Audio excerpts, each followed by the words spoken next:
Assalamualaikum warahmatullahi wabarakatuh. Ini adalah pertemuan kita yang kedua dalam pembelajaran biologi. Materi kita selanjutnya adalah metode ilmiah dan sikap ilmiah.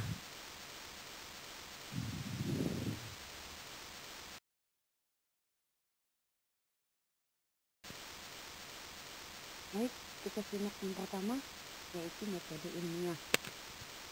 Dalam metode ilmiah ini kita akan bahas dua hal. Yang pertama, pengertian metode ilmiah, dan yang kedua, langkah-langkah metode ilmiah. Kita lihat yang pertama, yaitu metode ilmiah. Yang kamu ketahui bahwa biologi adalah cabang ilmu yang mempelajari gejala alam. Nah, para ilmuwan untuk mempelajari gejala alam tersebut dengan melakukan penelitian. Penelitian yang dilakukan secara sistematis itu disebut dengan metode ilmiah. Dalam melakukan metode ilmiah tersebut, diperlukan sikap-sikap ilmiah supaya penelitian tersebut dapat dipertanggungjawabkan. Selanjutnya, langkah-langkah metode ilmiah. Ada beberapa langkah metode ilmiah. Yang pertama adalah pemilihan masalah dan studi pendahuluan. Belum melakukan suatu penelitian, terdapat dua hal yang harus dilakukan seorang peneliti, yaitu mengidentifikasi masalah dan studi pendahuluan. Untuk menemukan suatu masalah ilmiah yang akan dipecahkan, kalian bisa melihat hasil penelitian yang dilakukan oleh peneliti sebelumnya. Bisa juga melalui studi pustaka atau referensi lain yang banyak, ataupun bisa melalui pengamatan atau observasi lapangan.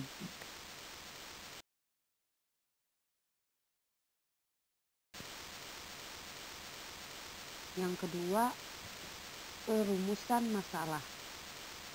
Perumusan masalah bertujuan untuk memperjelas batasan masalah yang akan dipecahkan. Untuk memperoleh rumusan masalah yang baik, dapat dituliskan dalam kalimat tanya, seperti apa, bagaimana, dan mengapa. Contoh, bagaimana pengaruh cahaya terhadap kecepatan pertumbuhan batang kecambah kacang hijau. Kemudian yang ketiga, pengumpulan informasi. Pengumpulan informasi dalam bentuk studi literatur bisa berupa teori, konsep, dan hasil penelitian yang sesuai dengan masalah yang diajukan. Sumber pengetahuan tersebut dapat digunakan untuk memperoleh jawaban sementara dari permasalahan yang diajukan. Yang keempat, pengajuan hipotesis.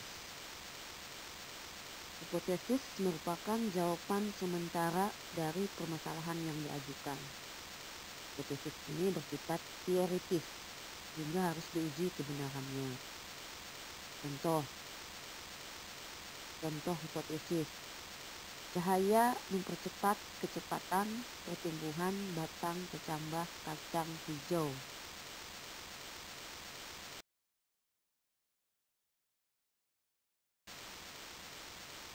Selanjutnya yang kelima adalah melakukan eksperimen. Hipotesis yang kita ajukan tadi harus kita uji kebenarannya dengan melakukan eksperimen atau percobaan. Nah, sebelum melakukan percobaan, seorang peneliti harus betul-betul menyiapkan alat dan bahan percobaan. Selain itu juga, seorang peneliti juga harus mengelompokkan percobaannya. Ada dua kelompok percobaan dalam biologi, yaitu yang pertama, kelompok kontrol, yaitu kelompok yang tidak diberi perlakuan. Kemudian kelompok yang kedua adalah kelompok perlakuan, yaitu kelompok yang diberi perlakuan. Kelompok perlakuan ini dapat diberi satu variabel atau lebih. Variabel adalah faktor-faktor yang berpengaruh dalam studi eksperimen dan memiliki nilai yang dapat diubah-ubah.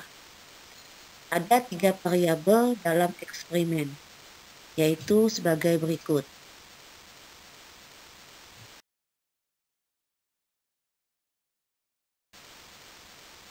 Yang pertama adalah variabel bebas. Variabel bebas adalah variabel yang sengaja dibuat tidak sama dalam suatu eksperimen. Contohnya intensitas cahaya. Intensitas cahaya nanti bisa dibedakan, ada intensitas cahaya lemah, ada intensitas cahaya sedang, dan intensitas cahaya kuat. Yang kedua, variabel terikat adalah variabel yang muncul karena perlakuan variabel bebas. Misal, variabel bebas tadi intensitas cahaya. Variabel terikatnya bisa panjang batang kecambah. Ada tidak pengaruh intensitas cahaya terhadap panjang batang kecambah. Misalnya di tempat gelap, tempat yang lemah intensitas cahayanya, dan di tempat intensitas cahayanya kuat. Ada tidak perbedaan panjang batang kecambahnya? Itu contoh saja ya. Yang ketiga, variabel kontrol adalah variabel yang dibuat sama dalam suatu eksperimen. Misalnya dalam contoh tadi, maka variabel kontrolnya adalah kualitas biji kacang kecambah. Dalam hal ini kualitasnya harus sama. Misalnya kita memakai 10 biji kacang kecambah, maka kualitasnya harus sama. Selanjutnya yang keenam, analisis atau pengolahan data. Data yang kita peroleh tentu saja berasal dari eksperimen atau percobaan. Nah, biasanya data hasil eksperimen atau percobaan ada 2 jenis. Ada data kualitatif dan ada data kuantitatif. Data kualitatif adalah data yang tidak disajikan dalam bentuk angka, tapi dalam bentuk deskripsi. Contoh misalnya, data hasil perbedaan kondisi warna batang kecambah antara di tempat gelap dengan di tempat terang. Itu adalah contoh data kualitatif. Selanjutnya adalah data kuantitatif. Adalah data yang disajikan dalam bentuk angka. Misalnya kita penelitian panjang batang kecambah hari pertama misalnya 2 cm, hari kedua 4 cm, dan seterusnya. Nah, itu contoh data kuantitatif.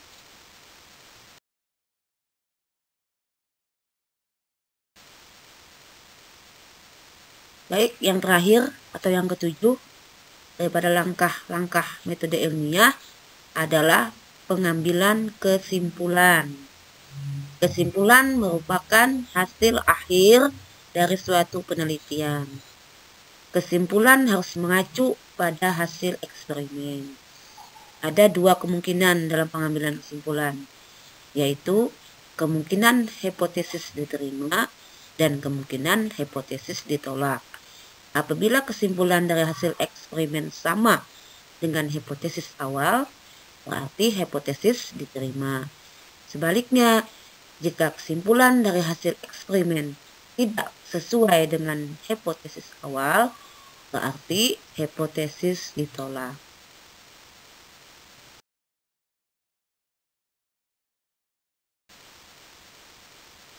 Selanjutnya, pembahasan kita berikutnya adalah sikap ilmiah. Seorang peneliti harus memiliki 10 sikap ilmiah. Yang pertama, mampu membedakan opini dan fakta. opini merupakan keterangan yang belum dapat dipastikan kebenarannya. Sedangkan fakta, hasil penelitian yang sudah dapat dipertanggungjawabkan kebenarannya. Nah, seorang peneliti hendaknya mampu membedakan antara opini dan fakta, supaya hasil penelitiannya tepat, akurat, serta dapat dipertanggungjawabkan kebenarannya. Yang kedua, memiliki rasa ingin tahu. Orang peneliti harus memiliki wawasan pengetahuan yang luas. Keingetahuan seorang peneliti terhadap suatu hal sangat bermanfaat dalam penemuan sebuah teori, konsep, ataupun fakta. Yang ketiga, peduli terhadap lingkungan. Seorang peneliti harus memiliki sikap peduli lingkungan, sehingga penelitian yang dilakukan tidak merusak lingkungan. Dengan demikian, penelitian tersebut nanti akan berdampak positif bagi lingkungan dan bermanfaat bagi generasi seterusnya. Sikap ilmiah berikutnya adalah jujur terhadap fakta. Seorang peneliti harus jujur terhadap fakta yang ditemukan. Tidak boleh seorang peneliti tersebut manipulasi data, meskipun data yang didapatkan tidak sesuai dengan keinginan atau yang diharapkan. Kesalahan dalam merekayasa data akan menimbulkan kerugian, baik secara moral maupun material. Selanjutnya, sikap ilmiah berikutnya adalah yang kelima, terbuka dan fleksibel. Seorang peneliti harus bersifat terbuka, yang diwujudkan dengan sikap mau menerima saran dan pendapat dari orang lain. Seorang peneliti juga harus terbuka dalam menyampaikan penelitiannya. Yang keenam, berani mencoba. Rasa ingin tahu tentang sesuatu hal harus diikuti dengan sikap berani mencoba, hingga nanti menemukan jawaban dari permasalahan yang ada. Yang ketujuh, berpendapat secara ilmiah dan kritis. Setiap pendapat yang dikemukakan oleh peneliti seharusnya memiliki dasar ilmu yang tidak mengada-ngada dan bisa dipertanggungjawabkan kebenarannya. Yang kedelapan, bekerja sama. Orang peneliti harus mampu bekerja sama dengan pihak lain, sehingga penelitian yang dilakukan berhasil dengan baik dan memuaskan. Yang kesembilan, ulet dan gigih. Seorang peneliti harus memiliki sikap ulet dan gigih, meskipun misalnya melakukan penelitian beberapa kali mengalami kegagalan, tidak harus berputus asa. Dengan demikian, dapat menjadi perbaikan untuk penelitian selanjutnya. Yang terakhir, yaitu bertanggung jawab. Artinya apa? Seorang peneliti tersebut harus bertanggung jawab terhadap hasil penelitian yang dilakukannya.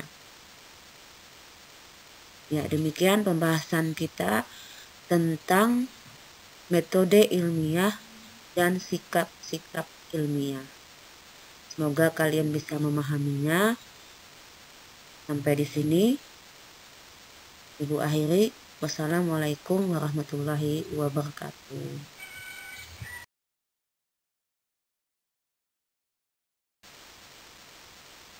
Ya, selanjutnya tugas. Di sini Ibu sajikan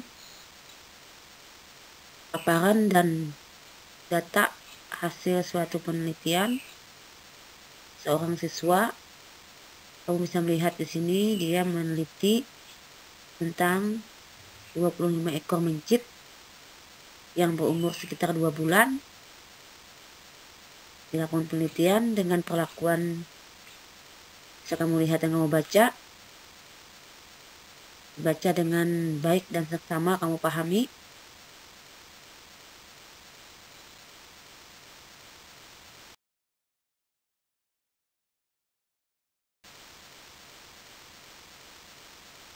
Kemudian di sini disajikan data hasil penelitian.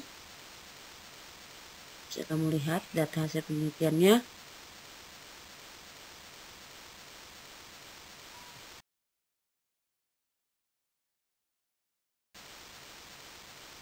Nah, selanjutnya kamu lihat ada 4 pertanyaan yang diajukan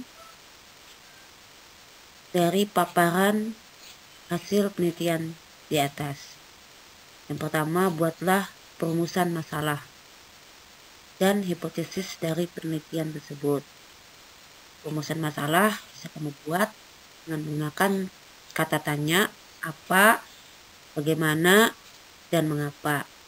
Seperti yang dicontohkan di atas tadi.